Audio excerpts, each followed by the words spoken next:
Richard Dean Anderson. From the 7 seasons he spent saving the world as MacGyver. He's currently starring in the popular series Stargate SG-1. Please welcome Richard Dean Anderson.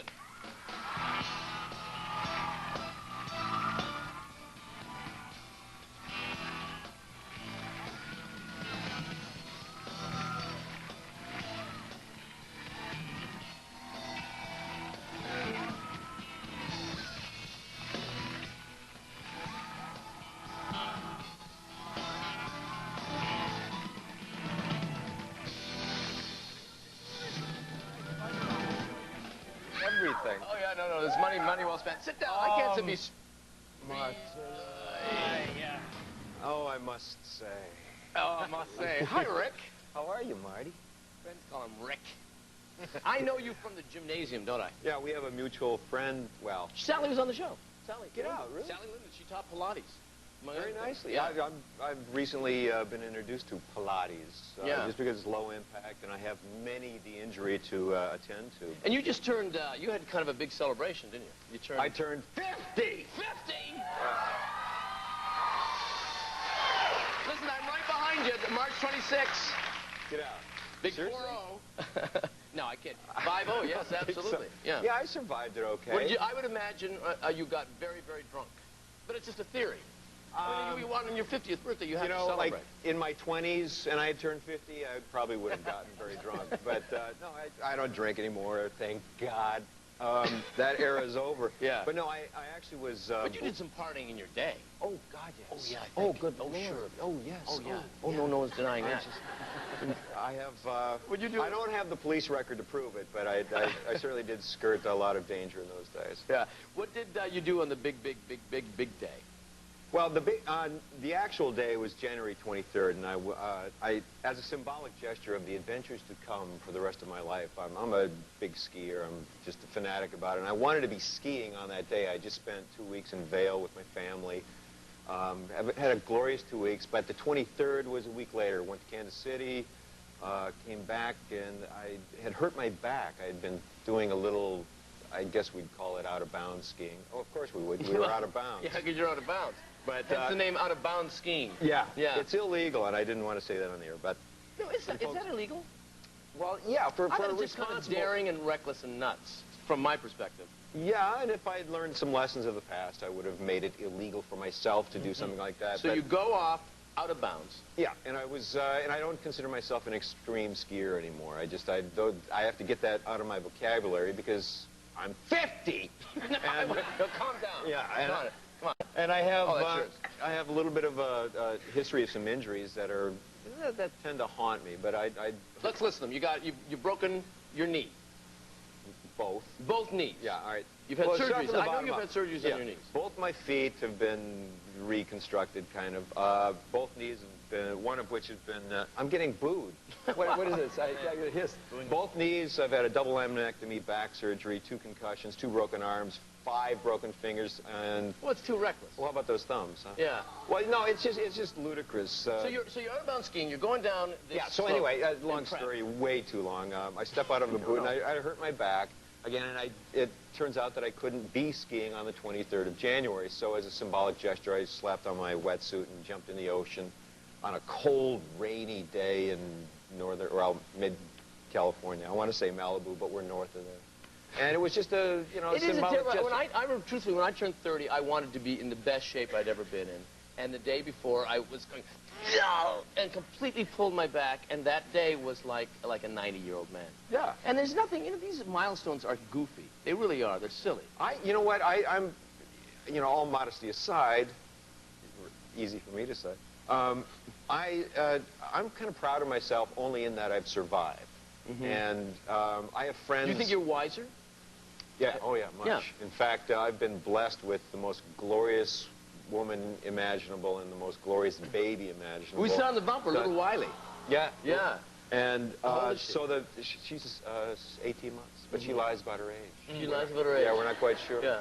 But I have now, the fruits of all that, or at least my survival instinct, has led me to a point in life now where at 50, the nice round number, I'm launching into, like the newest adventure, the newest, what I hope to be the greatest symbolically adventure. settle down once you start raising a child. But yeah, I got the reins a little tighter now. Do you feel differently? I must admit, I do not feel terribly like, oh yes, I remember the energy of when I was, 33. I don't feel that.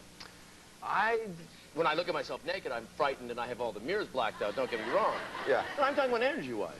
Yeah, I'm only hampered in that because a lot of it's mental. I mean, I would be jumping off cliffs and doing all those things that I used to do when I was younger, but I know now that, I'm not bending the way I did. I have X-rays and MRIs and CAT Because you scans jump to prove off that. cliffs. That's the mistake you're making. Yeah, those are just the reminders that, As someone who usually, has someone to carry him, from the car into the house at night, I never understand, what are you trying to prove by jumping off cliffs and doing all the daredevil stuff? This is all But you born... are a daredevil guy. What?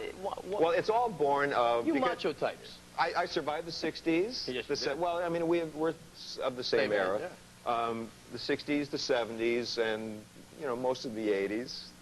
There's a part of us that is all left there, blessedly so. But I stopped doing, all the things that were going to destroy me if I had continued them in my 20s, basically, and got rid of my need to destroy myself by ingesting elements. So ostensibly, the route that I took was to, do things that excited me and got adrenaline. I don't want to call it, throw out the cliche, adrenaline junkie. But things that interest me or pique my interest to the point of being genuinely excited. I race cars.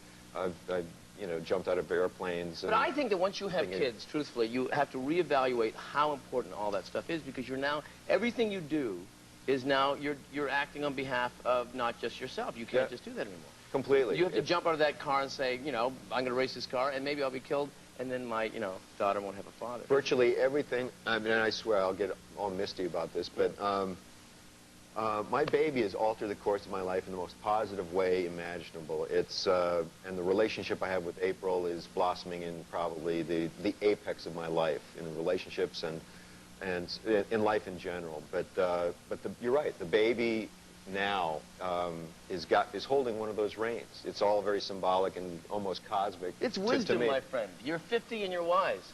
And we're wise to have more of Richard Dean Anderson when we return right after this.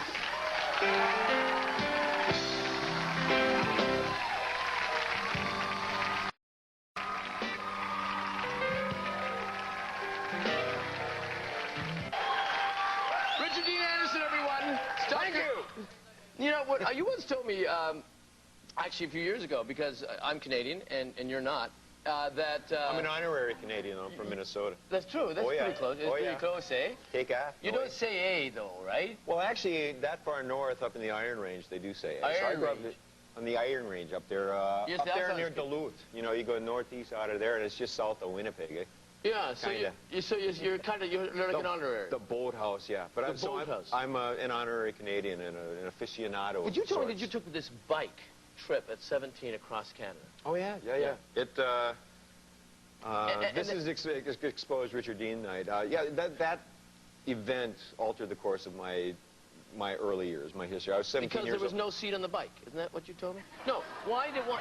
No. What was the point? No.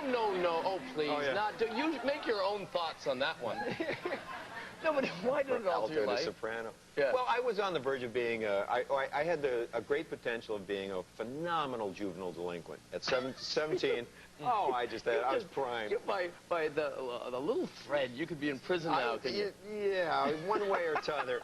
But I took this bicycle trip when I was 17, and it really did. I mean, it was a 3-month, 5,640, but who was counting, mile trip through Saskatchewan, Alberta, Northwest Territories, the Yukon, and southern Alaska. You told me you met bears. My encounter was at night. I was camped, and I was alone, and I heard this, I'm sure a grizzly just pushed down a dead tree, seemingly right outside my tent. So I peed. I'm sorry to have to say this. On national television. Well, I got up and went outside. Yeah, just by the bear. Yeah. No, so you just played dead. Yeah, I mean, I was as quiet as I could be because you're helpless. What are you going to do to, you know, half a ton? I don't know. I find it the most terrifying, real thing that They can were happen. telling me you have a real strong phobia. I do have a phobia of bears. Man-eating animals. Well, because I have a cottage in Canada, and I walk in the woods, and isn't this lovely?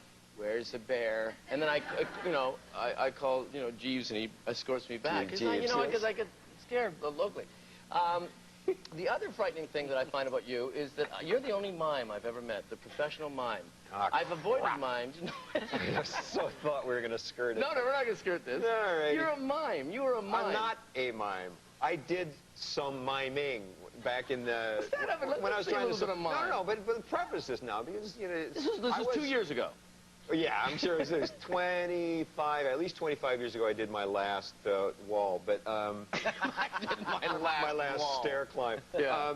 I was a bad mime. My own admission, I was terrible. Just absolutely... As opposed to all the great mimes that we know. Yeah. Very redundant. But I was so bad I had to actually talk. I had to explain what I was doing. My walls were like just different angles. Stand up and show me a wall. Come on. I want to see Richard Dean Anderson. Come on. Okay. I'm going to call certain things out to you. No, wait. What? Let's walk against the wind together. Okay. Where's the wind? Where's your camera? Okay. Which camera? 2? Well, we have to be going in at an angle. Okay. So, there's a big wind coming this way. Everybody blow. Yeah. Okay, ready? Okay, you ready? Yeah. Okay.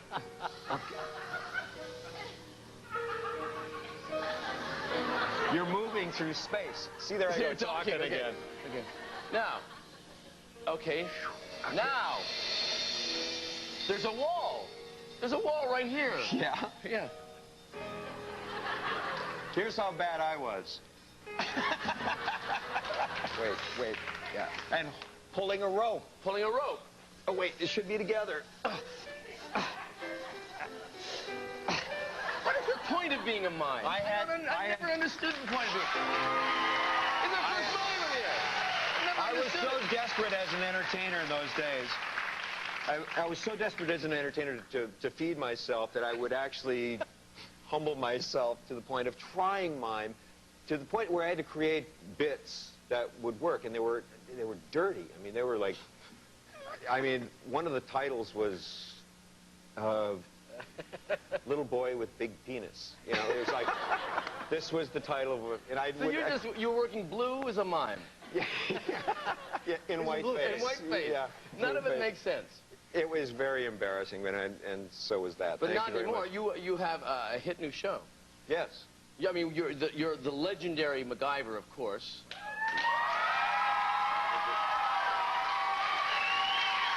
And normally most stars, just have this, one period of success. You have first of all, we've discussed your little MacGyverette over there, and you now have, it's Stargate SG. SG-1. SG-1. Yeah. What does SG-1 stand for? Stargate 1. So it's called Stargate 1. Yeah, it's a redundant title. I don't see why you say that. But it's, essentially MGM stole or bought. Let's put it that way. Yeah, in this day and age, who knows? They bought, they paid a contract. They would purchase. Yeah, apparently. Based on the Kurt Russell film. Yes, exactly. And we've developed it into, and Showtime bought 4 years worth, and I think they just picked up a 5th season. We're starting our 4th season. We're in syndication on the Fox stations primarily. Fox stations, and it's on Fridays and Showtime. Plus reruns are in syndication all across the country. You read, boy. Yeah, I can read this. Richard Dean Anderson, thank you for stopping by our little home. Thanks, Marty. Ladies and gentlemen, Alfred Molina's up next. Don't go away.